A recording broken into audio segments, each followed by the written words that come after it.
Have you ever watched a moth circling a porch light or a campfire flame again and again, apparently unable to stop, eventually colliding with the light source or the heat itself, often until it dies from exhaustion or burns?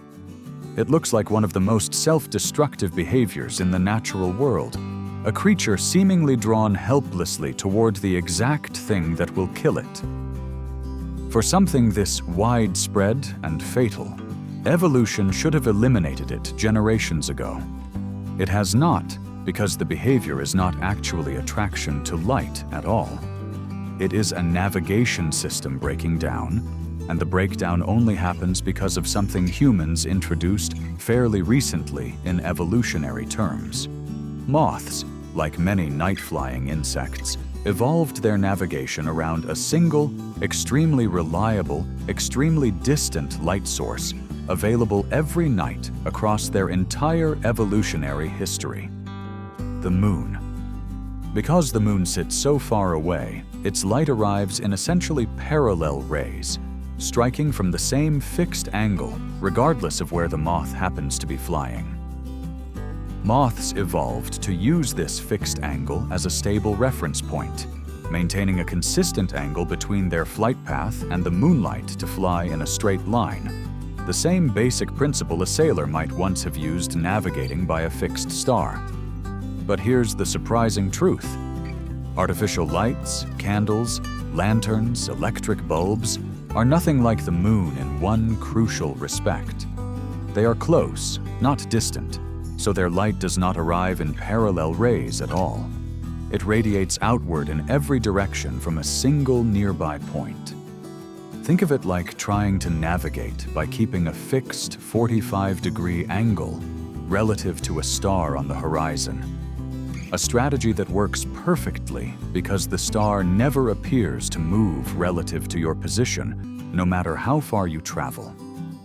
Now imagine attempting the same strategy relative to a nearby lamppost instead of a distant star.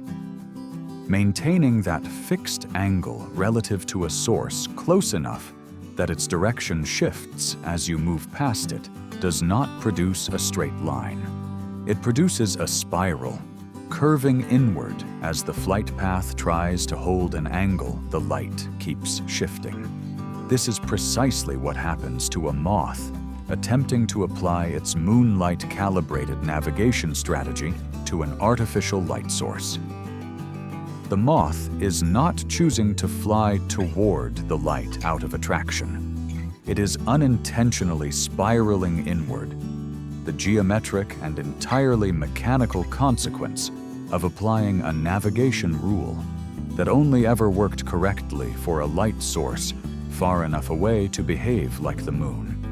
So, if this is a navigation error rather than genuine attraction, why does the behavior appear so consistently across so many different moth species and so many different artificial light sources? The answer, as is often the case with evolved behaviors suddenly confronted with a genuinely novel environmental condition, comes down to how recently artificial light has existed in evolutionary terms compared to how long moths have been navigating by the moon. Electric light has existed for less than 2 centuries, an evolutionary instant compared to the tens of millions of years moths spent perfecting their moonlight-based navigation system. There has simply not been enough evolutionary time for any correcting adaptation to emerge and spread, because the artificial light trap has not existed nearly long enough, on the timescale evolution actually operates on, for natural selection to meaningfully respond to it at all. So the next time you see a moth spiraling helplessly around a porch light, you will know it is not drawn to the light the way you might be drawn to warmth on a cold evening. It is running a navigation calculation that has worked flawlessly for millions of years. Applied for the first time to a light source, the moth's entire evolutionary history never once prepared it to encounter.